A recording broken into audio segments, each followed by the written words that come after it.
ਜਿਹੜਾ ਨਾ ਲੁੱਟ ਕੇ ਖਾ ਜਾਂਦਾ ਨਾ ਉਹ ਅੱਛਾ ਬਣ ਜਾਂਦਾ ਤੇ ਜਿਹੜਾ ਕੋਈ ਆਵਾਮ ਦਾ ਭਲਾ ਸੋਚਦਾ ਉਹ ਭੈੜੇ ਬਣ ਜਾਂਦੇ ਨੇ। ਇਹਨੇ ਕੱਖ ਵੀ ਨਹੀਂ ਕੀਤਾ, ਨਾ ਹੀ ਇਹਨੇ ਕਰਨਾ ਹੀ ਹੈ। ਸਾਡੇ ਪਾਕਿਸਤਾਨ ਦਾ ਬੈਸਟ ਵਜ਼ੀਰ ਆਜ਼ਮ ਹੈ। ਜਾ ਕੇ ਨਾਨ ਦਾ ਹਿਸਾਬ ਲਾਓ, 20 ਰੁਪਏ ਦਾ ਨਾਨ ਹੈ ਤੇਲ ਵਾਲਾ। 10 ਰੁਪਏ ਟੈਕਸ ਹੋਣਾ ਚਾਹੀਦਾ, ਉੱਥੇ 20 ਰੁਪਏ ਟੈਕਸ ਹੈ। ਕੁੱਲੇ ਆਦਮ ਮਹਿੰਗਾਈ ਇਮਰਾਨ ਖਾਨ ਖੁਦ ਨੇ ਕੀਤੀ, ਮਹਿੰਗਾਈ ਨਾਲ ਚੱਲਦੀ ਆਈ ਹੈ, ਸਾਰੇ ਮੁਲਕਾਂ ਤੋਂ ਟੁਰੀ ਹੈ। ਭਾਵੇਂ ਉਹ ਲੁੱਟ ਕੇ ਵੀ ਲੈ ਗਏ ਨੇ, ਲੇਕਿਨ ਦੁਨੀਆ ਤੰਗ ਤੇ ਨਹੀਂ ਨਾ। ਆਟਾ ਵੀ ਮਹਿੰਗਾ ਤੇ ਦਵਾਵਾਂ ਵੀ ਮਹਿੰਗੀਆਂ ਤੇ ਦਾਲਾਂ ਵੀ ਮਹਿੰਗੀਆਂ। ਜਿਹੜਾ 3 ਸਾਲ ਤੋਂ ਜ਼ਿਆਦਾ ਤੇ ਹੋ ਗਿਆ ਬਾਬਾ, ਗਰੀਬ ਆਵਾਮ ਤੇ ਮਰਨ ਡਈ ਹੈ ਨਾ ਆਟਾ ਵੀ ਮਹਿੰਗਾ ਤੇ ਦਵਾਵਾਂ ਵੀ ਮਹਿੰਗੀਆਂ ਤੇ ਦਾਲਾਂ ਵੀ ਮਹਿੰਗੀਆਂ। ਗਰੀਬ ਬੰਦਾ ਕੀ ਕਰੇਗਾ, ਕਿਹੜੇ ਪਾਸੇ ਜਾਏਗਾ ਹੈ? ਉਹਨਾਂ ਨੂੰ ਕੋਈ ਕਰਨਾ ਚਾਹੀਦਾ ਨਾ, ਮਤਲਬ ਉਹਨਾਂ ਨੂੰ ਵੋਟ ਦਿੱਤੇ ਨੇ ਲੋਕਾਂ ਨੇ ਅੱਗੇ ਲਿਆਂਦਾ ਉਹਨਾਂ ਨੂੰ, ਲੇਕਿਨ ਉਹਨੇ ਇਹ ਹੀ ਸਾਰੀ ਆਖਿਆ ਘਬਰਾਣਾ ਨਹੀਂ ਹੈ, ਘਬਰਾਣਾ ਨਹੀਂ ਹੈ। ਹਾਂ ਹੋਇਆ ਤੇ ਕਹਿੰਦਾ ਘਬਰਾਣਾ ਨਹੀਂ ਹੈ, ਕਹਿੰਦਾ ਪਹਿਲੇ ਲੋਕਾਂ ਨੇ ਕਰਪਸ਼ਨ ਕੀਤੀ, ਉਹਨਾਂ ਦੀ ਵਜ੍ਹਾ ਤੋਂ ਇੰਜ ਹੋ ਰਿਹਾ। ਉਹਨਾਂ ਤੇ ਕੀਤੀ ਹੈ, ਲੇਕਿਨ ਇਹਨੂੰ ਤੇ ਚਾਹੀਦਾ ਸੀ ਨਾ। ਹੁਣ ਮੇਰਾ ਮਤਲਬ ਗਰੀਬ ਆਵਾਮ ਦਾ ਸਾਹਸ ਕਰਦਾ ਥੋੜਾ ਬਹੁਤਾ, ਪਰ ਚਲੋ ਲੋਕਾਂ ਦੇ ਬੱਚੇ ਰੋਟੀ ਪੇ ਖਾਂਦੇ, ਲੋਕ ਦਵਾਵਾਂ ਪੇ ਕਰਦੇ। ਉਹਨੇ ਇਹ ਕੰਮ ਕੀਤਾ ਹੀ ਕੋਈ ਨਹੀਂ। ਸਹੀ ਹੈ। ਪੰਜਾਬ ਲੈਵਲ ਦੀ ਅਗਰ ਗੱਲ ਕਰੀਏ, ਸ਼ਹਿਬਾਜ਼ ਸ਼ਰੀਫ ਤੇ ਉਸਮਾਨ ਬੁਜ਼ਦਾਰ, ਇਹਨਾਂ ਦੋਨਾਂ ਚੋਂ ਬੈਸਟ ਤੁਹਾਨੂੰ ਕਿਹੜਾ ਲੱਗਦਾ? ਇਹਨਾਂ ਦੇ ਸ਼ਹਿਬਾਜ਼ ਸ਼ਰੀਫ ਠੀਕ ਹੈ। ਵਜ੍ਹਾ ਉਹ ਠੀਕ ਹੈ। ਉਹਨਾਂ ਦੇ ਭਾਵੇਂ ਉਹਨਾਂ ਦਾ ਭਰਾ ਸੀ ਨਵਾਜ਼ ਸ਼ਰੀਫ, ਭਾਵੇਂ ਉਹ ਸੀ, ਉਹਨਾਂ ਦੁਨੀਆ ਨੂੰ ਤੰਗ ਨਹੀਂ ਕੀਤਾ। ਭਾਵੇਂ ਉਹ ਲੁੱਟ ਕੇ ਵੀ ਲੈ ਗਏ ਨੇ, ਲੇਕਿਨ ਦੁਨੀਆ ਤੰਗ ਤੇ ਨਹੀਂ ਨਾ ਹੋਈ। ਅੱਛਾ, ਮਤਲਬ ਉਹਨਾਂ ਦੇ ਦੌਰ ਦੇ ਅੰਦਰ ਲੋਕ ਜਿਹੜੇ ਮੁਤਮਿਨ ਸਨ, ਲੋਕ ਮੁਤਮਿਨ ਸੀ, ਲੋਕ ਰੋਟੀ ਖਾਂਦੇ, ਲੋਕਾਂ ਦੇ ਲੁੱਟਦੇ ਨੇ ਪੇ ਲੁੱਟਣ। ਸਾਨੂੰ ਤੇ ਚਲੋ ਰੋਟੀ ਲੱਭਦੀ ਹੈ ਨਾ, ਹੁਣ ਤਾਂ ਰੋਟੀ ਵੀ ਤਾਂ ਤੰਗ ਹੋਏ ਆ ਬਾਬਾ। ਜਾ ਕੇ ਨਾਨ ਦਾ ਹਿਸਾਬ ਲਾਓ, 20 ਰੁਪਏ ਦਾ ਨਾਨ ਹੈ ਤੇਲ ਵਾਲਾ। ਜਿਹਦੇ 2-3 ਬੱਚੇ ਨੇ ਕਿੱਥੋਂ ਲਿਆਏਗਾ? 100 ਦੇ ਨਾਨ ਕਿੱਥੋਂ ਲਿਆਏਗਾ? ਲੀਟਰ 150 ਰੁਪਏ ਲੈ ਰਹੇ ਆ। 150 ਤਬਦੀਲੀ ਦਾ ਮਜ਼ਾ ਆ ਰਿਹਾ। ਤਬਦੀਲੀ ਦਾ ਮਜ਼ਾ ਕੀ ਆਉਣਾ? ਜਿਹੜੀ ਸ਼ਾਇਦ ਤੇ ਬਸ ਘਬਰਾਣਾ ਨਹੀਂ। ਹੁਣ ਵੇਖੋ ਤਾਂ ਸਹੀ ਆ, ਤੁਹਾਡੇ ਸਾਹਮਣੇ ਹੀ ਹੈ। 150 ਦਾ ਹਰ ਸ਼ਾਇਦ ਜਿੱਥੇ 10 ਰੁਪਏ ਟੈਕਸ ਹੋਣਾ ਚਾਹੀਦਾ ਉੱਥੇ 20 ਰੁਪਏ ਟੈਕਸ ਹੈ। ਜਿੱਥੇ 20 ਹੋਣਾ ਚਾਹੀਦਾ ਉੱਥੇ 100 ਹੁਣ ਪਾਹੜੇ ਆ। ਇੰਜ ਦੇ ਹੁਣ ਜਾ ਰਹੀਆਂ, ਮਤਲਬ ਗੱਲਾਂ ਜਾ ਰਹੀਆਂ। ਅੱਛਾ, ਜੇ ਪੈਟਰੋਲ ਕਮ ਇਸ ਤੋਂ ਕਰਨ ਤੇ ਫਿਰ ਖੁਸ਼ ਹੋ? ਉਹ ਪੈਟਰੋਲ ਨਹੀਂ ਨੀਰਾ ਮਹਿੰਗਾ ਹੈ, ਹਰ ਸ਼ੈ ਜਿਹੜੀ ਹੈ ਮਹਿੰਗੀ ਹੋ ਗਈ ਹੈ। ਆਟਾ ਹੈ ਉਹ ਮਹਿੰਗਾ ਹੋ ਗਿਆ, ਦਾਣੇ ਨੇ ਉਹ ਮਹਿੰਗੇ ਹੋ ਗਏ ਨੇ, ਦਵਾਈਆਂ ਨੇ ਗਰੀਬਾਂ ਵਾਸਤੇ ਉਹ ਮਹਿੰਗੀਆਂ ਹੋ ਗਈਆਂ ਨੇ। ਜੇ ਤੇ ਉਂਝ ਕਿਸੇ ਨੇ ਖਾਣ ਵਾਲੀਆਂ ਸ਼ੈਵਾਂ ਉਹ ਮਹਿੰਗੀਆਂ ਹੋ ਗਈਆਂ। ਕੋਈ ਸ਼ੈ ਨਹੀਂ ਜਿਹੜੀ ਸਸਤੀ ਹੋਏ। ਹੁਣ ਨਵਾਜ਼ ਸ਼ਰੀਫ ਦਾ ਦੌਰ ਹੀ ਕੋਈ ਸ਼ੈ ਅੱਜ ਤੋਂ ਕੋਈ ਸਾਲ ਪਹਿਲਾਂ ਜਿਹੜਾ ਇਹ ਤਕਰੀਬਨ ਹੁਣ ਜੇ ਤੇ ਕੋਈ 100 ਦੀ ਹੈ ਨਾ ਸ਼ੈ, ਉਹ 20 ਦੀ ਸ਼ੈ ਹੈ। ਅੱਜ ਤੋਂ ਸਾਲ ਪਹਿਲਾਂ ਵੀ ਇਮਰਾਨ ਖਾਨ ਹੀ ਨਹੀਂ, ਇਮਰਾਨ ਖਾਨ ਹੀ ਨੇ, ਪਰ ਉਦੋਂ ਬੜਾ ਜਿਹਾ ਜਿਹੜਾ ਨਾ ਰੇਟ ਕੰਮ ਹੈ। ਕਿੰਨਾ ਲੈਂਦੇ ਹੋ? ਹੁਣ ਕਿੰਨਾ ਕਿਰਾਇਆ ਲੈਂਦੇ ਹੋ? 5 ਰੁਪਏ। ਹੁਣ ਪੁੱਛ ਲਓ ਨਾ ਇਹਨਾਂ ਨੂੰ। ਅੱਛਾ, ਤੁਸੀਂ ਉਹ ਵੀ ਉਹਨਾਂ ਨਾਲ ਕਰਨੇ ਬਾਅਦ ਤੁਸੀਂ ਮੈਨੂੰ ਇਹ ਦੱਸੋ ਕੀ ਸਮਝਦੇ ਹੋ, ਕਿਹਦੀ ਹਕੂਮਤ ਬੈਸਟ ਹੈ? ਇਹ ਬਿਹਤਰ ਜਾਣਦੇ ਨੇ, ਉਹ ਹੀ ਕਰਨ ਦੇ ਨੇ। ਮੈਂ ਤਾਂ ਸਿਰਫ ਇਹ ਕਿਹਾ ਵੈਸੇ ਤੁਹਾਨੂੰ ਇਹਨਾਂ ਨੂੰ ਪੁੱਛੋ। ਤੇ ਅੱਗੇ 10 ਰੁਪਏ ਕਿਰਾਇਆ ਲੈਂਦੇ, ਹੁਣ 30 ਰੁਪਏ ਲੈਣ ਦੇ ਨੇ। ਇਹ ਵੀ ਤੇ ਅੱਗੇ 20 ਰੁਪਏ ਕਿਰਾਇਆ ਸੀ, ਹੁਣ 10 ਰੁਪਏ ਕਿਰਾਇਆ ਲੈ ਕੇ ਸ਼ਹਿਰ ਤੱਕ 10 ਰੁਪਏ ਕਿਰਾਇਆ ਸੀ। ਅੱਛਾ, ਤੁਸੀਂ ਥੋੜਾ ਜਿਹਾ ਗਾਂ ਜੋ ਥੋੜਾ ਜਿਹਾ। ਹਾਂ, ਕਿੰਨਾ ਕਿਰਾਇਆ ਲੈ ਰਹੇ ਹੋ? ਅੱਗੇ 20 ਰੁਪਏ ਕਿਰਾਇਆ ਸੀ, ਹੁਣ 30 ਹੋ ਗਿਆ। ਤੇ ਇੰਨਾ ਕਿਰਾਇਆ ਵੀ ਵਧਿਆ, ਅਗਰ ਥੋੜਾ ਪੈਟਰੋਲ ਵਧਿਆ ਨਾ ਫਿਰ ਨਾਲ ਕਿਰਾਇਆ ਵੀ ਵਧਿਆ। ਇੰਨਾ ਕੁ ਹੋਣਾ ਚਾਹੀਦਾ ਸੀ। ਹਾਂ, ਹੁਣ ਗਰੀਬ ਆਮ ਵੀ ਖਾਣਾ, ਇਹਨਾਂ ਕਿੱਥੋਂ ਖਾਣਾ? ਇੱਥੋਂ ਹੀ ਖਾਣਾ ਵੇ ਹਰ ਬੰਦੇ ਨੇ। ਸਾਡੇ ਪਾਕਿਸਤਾਨ ਦਾ ਬੈਸਟ ਵਜ਼ੀਰ ਆਜ਼ਮ ਹੈ ਇਮਰਾਨ ਖਾਨ, ਲੇਕਿਨ ਕਬੀਨਾ ਜਿਹੜੀ ਉਹਦੀ ਨਹੀਂ ਠੀਕ ਹੈ। ਕਬੀਨਾ ਨਹੀਂ ਠੀਕ। ਅੱਛਾ ਇਨਸਾਨ, ਪੂਰੀ ਦੁਨੀਆ ਤੋਂ ਦੀ ਇੱਜ਼ਤ ਹੈ ਔਰ ਪਾਕਿਸਤਾਨ ਦੀ ਵੀ ਹੈ। ਅੱਛਾ, ਮਹਿੰਗਾਈ ਜਿਹੜੀ ਹੈ ਨਾ, ਮਹਿੰਗਾਈ ਉਹ ਪੂਰੀ ਇੰਟਰਨੈਸ਼ਨਲ ਵਰਲਡ ਤੇ ਮਹਿੰਗਾਈ ਹੋਈ ਦੀ। ਉਹਦੀ ਇਹ ਤੇ ਨਹੀਂ ਕਿ ਪਾਕਿਸਤਾਨ 'ਚ ਹੋਈ। ਅੱਛਾ, ਅਗਰ ਉਹਦੀ ਕਬੀਨਾ ਨਹੀਂ ਸਹੀ ਤੇ ਉਹਨੂੰ ਸਹੀ ਕਿੰਨੇ ਕਰਨਾ ਹੈ? ਉਹਨੇ ਮੇਰੇ ਵਜ਼ੀਰ ਆਜ਼ਮ ਨੇ ਕਰਨਾ ਹੈ ਨਾ, ਤੇ ਫਿਰ ਉਸ ਨੂੰ ਕਿਉਂ ਨਹੀਂ ਸਹੀਗਾ? ਇਮਰਾਨ ਖਾਨ ਦੇ ਬਿਆਨ ਸਨ ਕਿ ਜਦੋਂ ਕੈਪਟਨ ਠੀਕ ਹੋਵੇ ਨਾ ਟੀਮ ਸਾਰੀ ਠੀਕ ਹੋ ਜਾਂਦੀ। ਬਿਲਕੁਲ ਇਸ ਤਰ੍ਹਾਂ ਗੱਲ। ਔਰ ਮੀਆਂ ਸਾਹਿਬ ਸਾਡੇ ਅੱਛੇ ਵਜ਼ੀਰ ਆਜ਼ਮ, ਮਾੜੇ ਨਹੀਂ ਸਨ ਸਾਡੇ। ਮਤਲਬ 4 ਦਫਾ ਵਜ਼ੀਰ ਆਜ਼ਮ ਨਵਾਜ਼ ਸ਼ਰੀਫ ਰਹਿ ਚੁੱਕੇ ਤੇ ਅੱਛਾ ਆਦਮੀ ਹੈ। ਮਤਲਬ ਅਸੀਂ ਉਹਨੂੰ ਕਿਉਂ ਬੁਰਾ ਕਹੀਏ, ਕਿਉਂਕਿ ਪਾਕਿਸਤਾਨ ਦਾ ਵਜ਼ੀਰ ਆਜ਼ਮ ਰਹਿ ਚੁੱਕਿਆ। ਅੱਛਾ, ਮਤਲਬ ਇਹਨਾਂ ਦੋਨਾਂ ਹਕੂਮਤ, ਮੈਂ ਸਿਰਫ ਇੱਕ ਹੈ ਬਾਤ ਮੈਨੂੰ ਦੱਸ ਦੋ, ਸ਼ਹਿਬਾਜ਼ ਸ਼ਰੀਫ ਔਰ ਉਸਮਾਨ ਬੁਜ਼ਦਾਰ, ਇਹਨਾਂ ਦੋਨਾਂ ਚੋਂ ਤੁਹਾਨੂੰ ਬੈਸਟ ਕਿਹੜਾ ਲੱਗਦਾ? ਬੈਸਟ ਜਿਹੜੇ ਨੇ ਨਾ, ਵੇਖੋ ਉਹਨਾਂ ਦੀ ਆਪਣੀ ਕਾਰਕਰਦਗੀ ਸੀ, ਇਹਦੀ ਆਪਣੀ ਕਾਰਕਰਦਗੀ, ਉਹ ਫੌਰੀ ਤੌਰ ਕਰਦੇ ਹਨ। ਇਹ ਡਿਲੇ ਕਰਦਾ ਜੀ ਭਾਈ।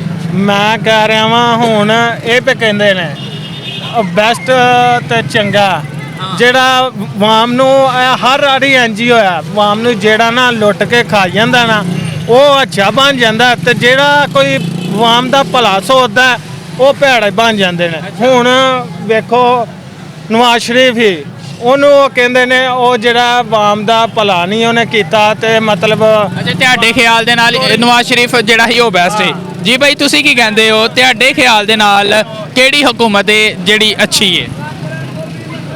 हुकूमत जेह्ड़े भी ओह् बिल्कुल अच्छी है, ਇਹ ਵੀ ठीक ਚੱਲਦੀ ਹੈ ਭਾਈ हुकूमत।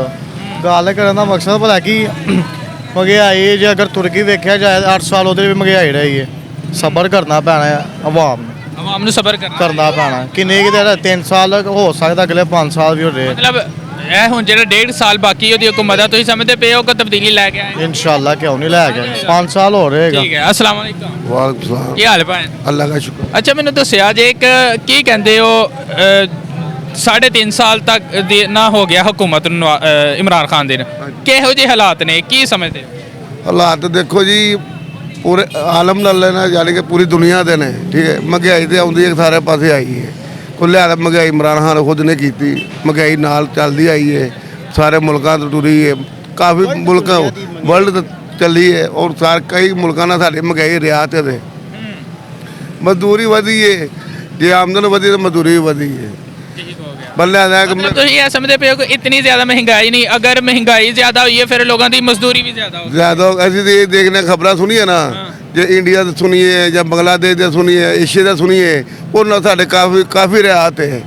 ਉਹਨਾਂ ਦੇ ਉਸ ਮਮਾਲਕ ਦੀ ਨਿਸਬਤ ਤੁਹਾਡਾ ਮੁਲਕ ਜਿਹੜਾ ਬੈਸਟ ਜਾ ਰਿਹਾ, ਬੈਠ ਜਾ ਇਹ ਤੁਹਾਡਾ ਖਿਆਲ ਹੈ? ਸਾਡਾ ਖਿਆਲ ਹੈ। ਮਤਲਬ ਤੁਸੀਂ ਇਹ ਸਮਝਦੇ ਪਏ ਹੋ ਤੁਸੀਂ ਇਮਰਾਨ ਖਾਨ ਦੀ ਕਾਰਗਰਦਗੀ ਤੋਂ ਮੁਤਮਿਨ ਹੋ? ਦੇਖੋ ਅੱਛੀ ਹਕੂਮਤ ਹੈ, ਅੱਛੀ ਹਕੂਮਤ ਦੀ ਸਿਫਤ ਕਰਨੀ ਚਾਹੀਦੀ ਹੈ, ਹਾਂ, तो इंशाल्लाह गवर्नमेंट अगो भी अच्छी आएगी ना हुई। पीटीआई की कारकर्दगी आपके सामने ही है कि क्या सूरत हाल है अब तक। हम तो बहुत शर्मिंदा हैं इस हुकूमत को आगे ला के जिन्होंने इस काम में जो है सर अंजाम दिए हैं। हम तो बहुत परेशान हैं पीटीआई की हुकूमत से। तो नून लीग माशाल्लाह ठीक थी, कारकर्दगी उसकी भी ठीक थी। चलें अब ये है कि काम हो ही नहीं रहा। पंजाब के वज़ीर आला के नाम का पता है कौन है? पंजाब के वज़ीर आला इस वक्त उस्मान बुज़दार। अच्छा, उस्मान बुज़दार और शहबाज शरीफ में आपको क्या डिफरेंस नज़र आता है?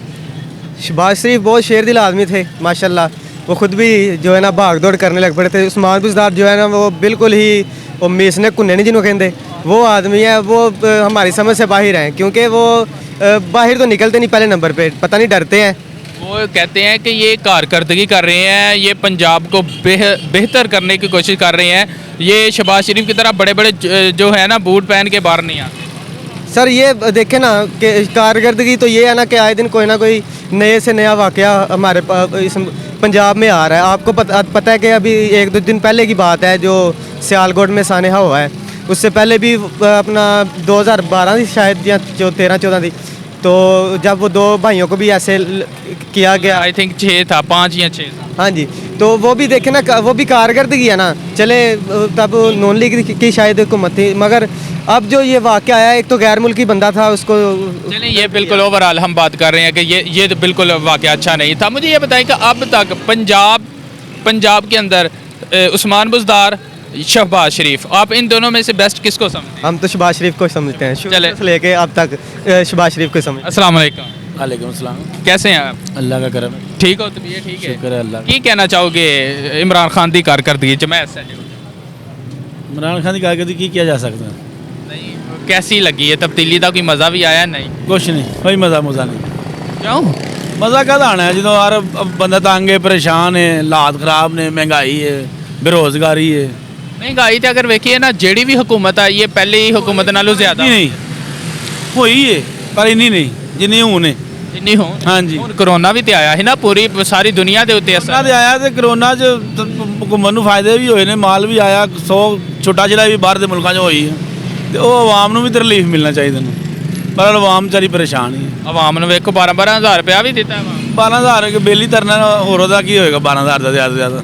ਹੋਣਾ ਹੁਣ ਹਕੂਮਤ ਕੀ ਕਰਸੇ ਜਦੋਂ ਪੂਰੇ ਨਹੀਂ ਜੋ ਦੂਜੇ ਪਾਸੇ ਲਈ ਜਾਓ ਉਹਦਾ ਕੀ ਫਾਇਦਾ ਹੋਇਆ ਚਲੋ ਤੇ ਰਹੇ ਨੇ ਆ ਬਾਕੀ ਚਲੋ ਠੀਕ ਹੈ ਵੈਸੇ ਸ਼ਹਬਾਜ਼ ਸ਼ਰੀਫ ਔਰ ਉਸਮਾਨ ਬੁਜ਼ਦਾਰ ਬੈਸਟ ਕਿਹੜਾ ਲੱਗਦਾ ਉਸ ਤੋਂ ਇਹਨਾਂ ਦੋਵਾਂ ਨੂੰ ਜੇ ਕੰਪੇਅਰ ਕਰਾਂ ਤਾਂ ਫਿਰ ਸ਼ਹਬਾਜ਼ ਸ਼ਰੀਫ ਹੀ ਬਿਹਤਰ ਹੈ ਸ਼ਹਬਾਜ਼ ਦੇ ਦੌਰ ਦੇ ਵਿੱਚ ਮਾਸ਼ਾਅੱਲਾ ਕੰਮ ਵੀ ਅੱਛੇ ਹੋਏ ਨੇ ਪੰਜਾਬ ਨੂੰ ਹਾਂਜੀ ਪੰਜਾਬ ਤੋਂ ਤਾਂ ਸ਼ਹਬਾਜ਼ ਪੰਜਾਬ ਦੇ ਵਜ਼ੀਰ ਆਲਾ ਸੀ ਨਾ ਹਾਂ ਮਤਲਬ ਪੰਜਾਬ ਸ਼ਹਬਾਜ਼ ਸ਼ਰੀਫ ਦੇ ਦੌਰ 'ਚ ਬੈਸਟ ਸੀ ਹਾਂਜੀ ਉਹਦਾ ਕੋਈ ਅੱਛਾ ਕੋਈ ਕੰਮ ਤੁਹਾਨੂੰ ਕੋਈ ਯਾਦ ਹੋਵੇ ਕਾਫੀ ਜ਼ਿਆਦਾ ਕੰਮ ਨੇ ਮਤਲਬ ਮਹਿਕਮਾ ਤਾਲੀਮ ਦੇ ਵਿੱਚ ਵੀ ਮਹਿਕਮਾ ਸਿਹਤ ਦੇ ਵਿੱਚ ਵੀ ਹੋਰ ਵੀ ਲੋਕ ਆਵਾਮ ਨੂੰ ਤਾਲਬ ਇਲਮਾਂ ਨੂੰ ਵੀ ਸਪੋਰਟ ਕਰਨਾ ਸੀ ਉਹਨੇ ਬੜਾ ਕੁਝ ਕੀਤਾ ਗਿਆ ਹਾਂਜੀ ਹਾਂਜੀ ਉਸਮਾਨ ਬਜ਼ਾਰ ਕੁਝ ਨਹੀਂ ਨਹੀਂ ਉਸ ਦੇ ਮੁਕਾਬਲੇ ਤੇ ਕੁਝ ਨਹੀਂ इमरान खान ने ਆਪਣੇ ਤੌਰ ਤੇ ਕੁਝ इमरान खान ने कहा है वसीम अकरम प्लस है ਪਲੱਸ ਕਹੀ ਜਾਓ ਰਾਜ਼ੀ ਕਰਨ ਵਾਸਤੇ ਹਾਂਜੀ चले ठीक है थैंक यू जी हाँ नादरीन आपने समात किया यहाँ पर लोग मौजूद हैं जो अपने अपने ख्यालात का इजहार कर रहे हैं मज़ीद लोग भी यहाँ पर मौजूद हैं आइए हम उनसे भी बात करने की कोशिश करते हैं ਹਾਲਤ ਖਰਾਬ ਹੀ ਜੇ